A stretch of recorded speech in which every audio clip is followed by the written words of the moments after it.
to local stores. So there's so many different. You're right. I mean, it's a whole nother language, and it's complicated. There's you should read the Barefoot story. It's a really great look behind the curtain, and it's California wine, so a lot of the same rules that apply to them will apply for you.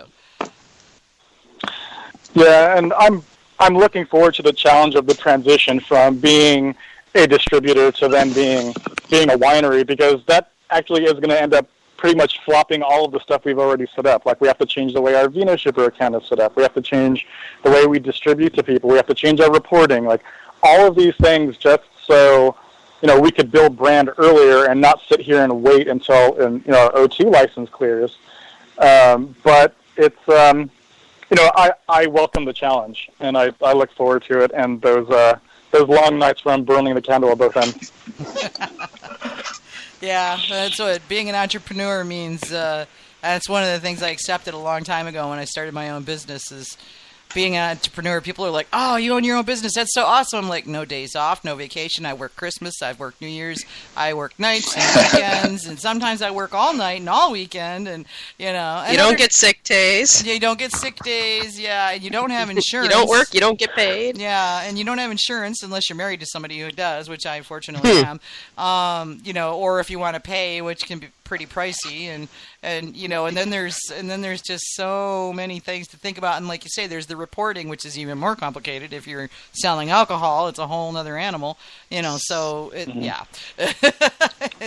it never really ends. The smartest thing I ever did was cough up for an accountant, and that took so much pressure off of me. Yeah, and that's actually something that my wife talked me into. Like, she has a CPA that she used. I always went to H&R Block, and now that we're married, we got married in January. She's like, you should probably think about actually having somebody do your taxes, especially since for us, since we crushed last year, we bottled everything, but we wanted to wait until our barrel-aged ones were ready so we could sell all or go to market with 3 products instead of 1. Uh-huh. So last year was a complete loss for us, right? So it's like we just spent, nothing coming back in. And the structure of our company, I'm the sole owner of the LLC, so theoretically I should be able to leverage any loss against my personal income. So I'm sitting here like with a trying to itemize it myself on TurboTax, and she's like, you need to stop that. Like pay somebody to do it for you. So much easier. Yeah, that's what that was the same kind of thing, because I have a subchapter S, so same thing, it passes through. But yeah. I got that talking to also. Like, why are you an LLC instead of an S corp? And I'm like, let's not talk about that right now. We'll figure it out. So yeah, that's his boring tax stuff. So what was the first mead you had? The first one was that bourbon barrel French toast from Kunin. Okay. That just, I could not do, after that I couldn't do anything else. I had, and those bottles are so small. Those are the 175 or 187s. You're getting maybe a pour out of it, and then you have all these people swarming around you asking, like, what's that smell? So really, you got, if you're lucky, you had some like residual like on your lips from like a sip that you got. Yeah. And then it just turned into an obsession from there. I joined Shram Club as soon as I could. So I have a trustee that sends me my Amelia, my Black Agnes whenever it comes out. But that's Kunin is just what really got me seeing what mead was possible. And for a long time, Miel de Garde was like my go-to. Like, I'd have 6 bottles at home, and just if I had a rough day, like, I opened a bottle of Miel de Garde, and Bee Nectar was my savior. So those were like the 2 big ones that really pushed me into like, I need to start making this stuff for myself. So what was the first batch that you made yourself? I got a little adventurous. So instead of doing 1, I did 3. I'm like, why not? I have, a gallon of honey, and 3 1-gallon carboys. Let's just throw a bunch of stuff in and see what happens. So we did a Sicer with cinnamon and oranges. We did a blueberry and a pomegranate. And I probably could have done a better job of gauging starting gravity. They all ended up really sweet, and they ticked forever. But that Sicer 3 years later slightly oxidized and just got really, really good. I don't know how I did that. It was a complete fluke because I wrote down absolutely nothing about what I put in there. You broke the cardinal Gotmead rule of making mead. Always take notes. Yeah, I know. I know. I remember I put honey in there, and I put apple juice and some oranges. Somebody told me to put raisins, so I did that. Oh, no, you didn't. Needed some nutrients. So. Don't let John Talkington hear you say that. Yeah, no. He's got time on his hands right now. He could really rip on you. Oh, no. So John and Carvin's going to laugh at me, too. So. I'm sorry, we'll pick on you in absentia. Carvin's going to be on the show next month. So. Did you say you put a raisin in? Just one? Actually, it was 2 because I didn't want the other one to be lonely. But what is 2 raisins in? So I actually sit there and watch them race like up and down as they like bob in the fermenter. There's like raisin races. It's hilarious. Yeah. Yeah. Did you use the same yeast for all 3 of them? Yeah, that was also me going to the homebrew store and trying to figure out what they had that would work. So at the time, the homebrew store I was going to, all they had was the White Labs sweet mead yeast. Oh. So we used that for all of them. That can be. That's the notorious. How'd that work out for you? Well, you said they finished really sweet, so. It took a long time. Well, it made great cider, apparently. Yeah. Well, I mean, cinnamon does a great job at hiding flaws. I'll tell you that. It does. Yeah. It does. Yeah. Well, I mean, sweet mead yeast can be really great, or it can be really problematic. I've used it on several meads. I haven't used it lately, but I had it work great for the meads that I used, and I've had it totally die. Aborting, you smack the pack and you do your thing and it doesn't ever do a thing and you're just sitting there with all this honey water and you're like, now what? Yeah, I mean, and for our production batches, we leverage 71B heavily. I love using 71B. I think it gives off great esters, especially in lower alcohol content, stuff around 10%. It works great. Occasionally we'll pitch something stronger if we get like a stalled fermentation. Thank goodness that hasn't happened very often. So you'll do like an 11-18 or something like that. But 71's been great for us. So that's our go-to for our production batches. Oh, okay. Does that depend? So you use that no matter what you're making? Yeah. I mean, if we're going to do something that's sour or tart, then we'll pitch a lacto over it.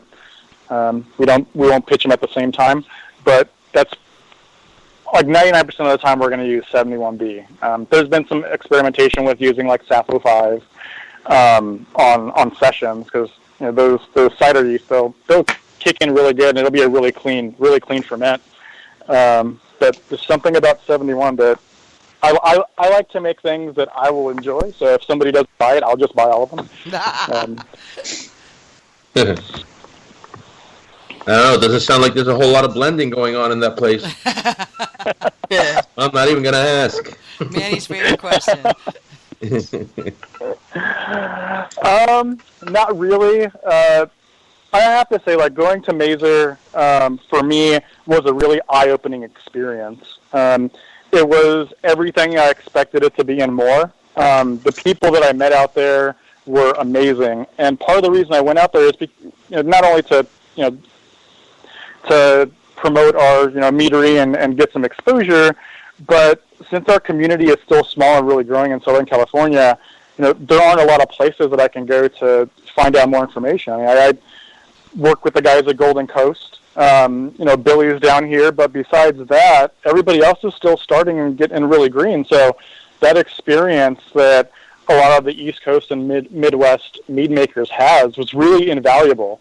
And the techniques that I learned from people, or even just talked about, were things that I think about them now. I'm like, those are so obvious. They're like things that techniques that you would use when you're cooking to develop flavor profiles. I'm like, why am I not doing this, with my mead batches? Like, you should be stacking flavor on flavor on flavor instead of just throwing everything in there at once. Yeah. Which, as a novice, that's kind of what you do. You're like, okay, yeah, cocoa nibs and vanilla, go, and you just kind of throw it in there.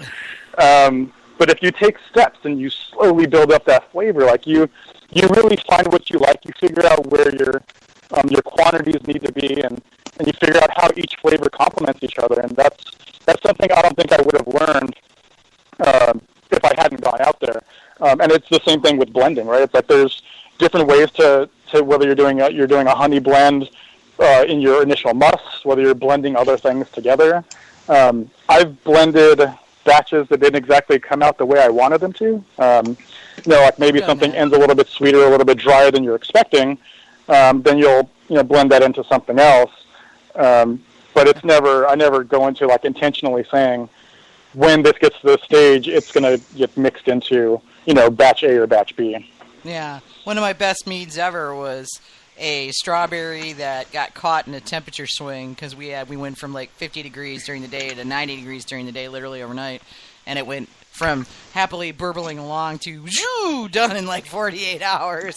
Burned it all the way dry, and then I had an orange blossom that died halfway through the ferment, and so it was super sweet. And so I blended the two and ended up with this amazing mead, 10 gallons of it, that disappeared really fast. And I can't duplicate it, because both of them were accidents, so I could never duplicate it unless those same situations happen again, So yeah, I'm in the exact same boat. I had a pineapple that did that. It was a small batch. It was only like 10 gallons, and I pitched it. I was feeding it, and the cooling system I had hooked up to it, I don't know if it just completely stopped or what, and I missed one Brix check. So in a 36-hour period, somehow 71B ate through 15 Brix in 36 hours. It does that, yeah. Mine did the same thing. It was like, miss one damn check, Mm-hmm. Well, and like I started it at 32 Brix because I wanted it to end sweet, and it ended up going bone dry. Like, it was negative half Brix somehow. Like, how did it ate through 20% alcohol? Like, I'm still baffled.